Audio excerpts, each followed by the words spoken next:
देखी भैया एक जानी के मरद बहुत बड़ पियकड़ मिल गइल बड़े। जुग में वैसन बा का करब। कैसे कहत रहिए भैया हमरो भतीज पतो के दामाद असही पिएलो कि दारू पी के राजा रोज आवेला राती के बाकू तो दिनों के पिएला। अरे दारू पी के राजा रोज आवेला राती के बड़ी महकत होई। ओहो अरे सुरेश बाबू खाटी के जाए विपतिया लगाऊं। ए पिया जी का हो तमनी करे मर जाई खाई के महुरवा और चनवे में फसरी लगाना लो। हाथ गोड़ी रोज परी मरदा बाती के बहुत परेशान करता कह के थाक गनी नहीं खे मानत। आ मान जैते रे रीते सवा अरे तो कम करा ना जे सही और का अगरबत्ती लेके कहीं कम करा ना बाबू शंकरपुर बस्ती बस्ती कम करा ना जे सही कम करा ना तो आपका सितुआ से पियेंगे। कम करा ना जे राजा कम करा ना कम करा ना जे पिया कम करा ना रोज पिया तारा बिसी किया रोजे पिया तारा बिस किया पियल का तन कम करा ना रोजे पिया तारा बिस किया पियल का तनी कम करा ना कम करा ना जे राजा कम करा ना कम करा ना जे पिया कम करा ना रोजे पिया तारा विष किया रोजे पिया तारा विष किया तनी कम करा ना पिया तारा विष किया पियल का तनी कम करा ना। अरे बाहरे विवाह कर भैया रउआ गीत के जोड़ा बा ए हमारा आशीष भैया ए मऊ के धरती से। अरे रउआ म्यूजिक के कोनो जोड़ा लेके जाए हो पीस के बहुत अभी कॉकटेल छोड़ दो। मोती भैया अरे बारे विजय भैया ए पिंटू भैया कहाँ बड़ा हो। अरे पैक बना रहे हैं जी। पिया पिया लेकिन कम पिया ना तो भौजाई मरी है। तो मरवा लीजिएगा। बंटी भाई आनंद मंदिर आकर घर से जुगनू जी राजेश जी दोनों जना के चेतावनी बा बड़ी मार आवा राजा जी ने तलाक बेरी खैला तू तक ननका के क्रिया तब नहीं बाटे तोहरा तनिको फिक्रिया। अरे बाप रे बाप रोहित जी के तो क्रियो के लाज नहीं खे।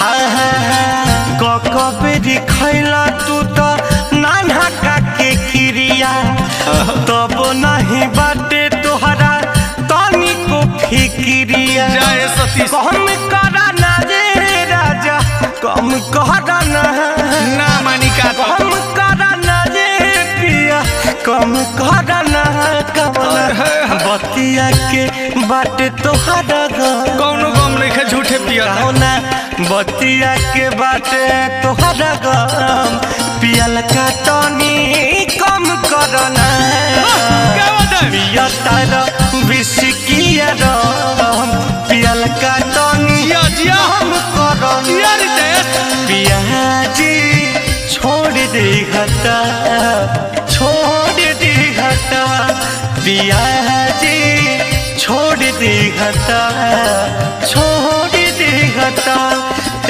दारू से अपन मुँह मोल ली घटा दारू से अपन मुँह मोल ली घटा मोड़ दे घटा पिया जी छोड़ दे घटा छोड़ दे घटा।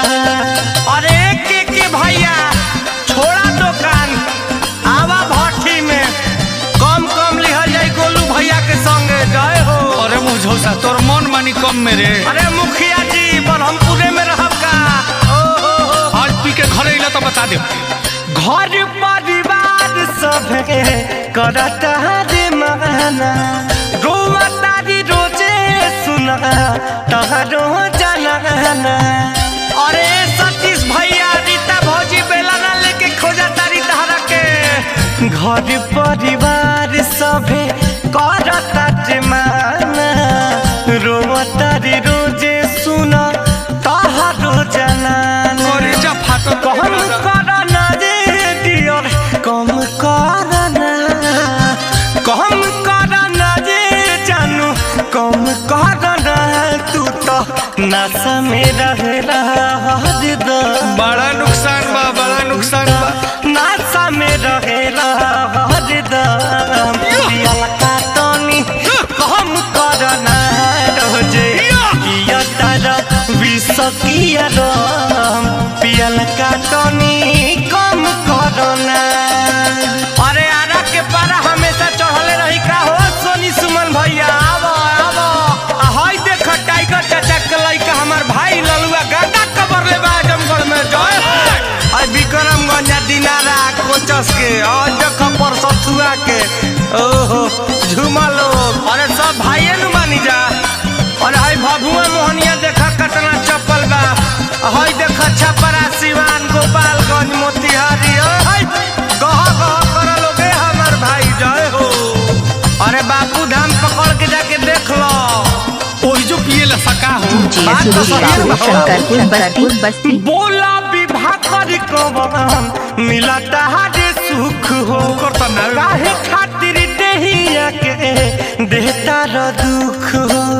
अरे हाय बक्सर से राजकुमार भैया आ बलिया से गीतांजलि लोग काहे दुख देते रही जरवा सो। कह विवाह करी कवन मिलता बे सुख हो, काहे खातिर देहिया के देत बार दुख हो।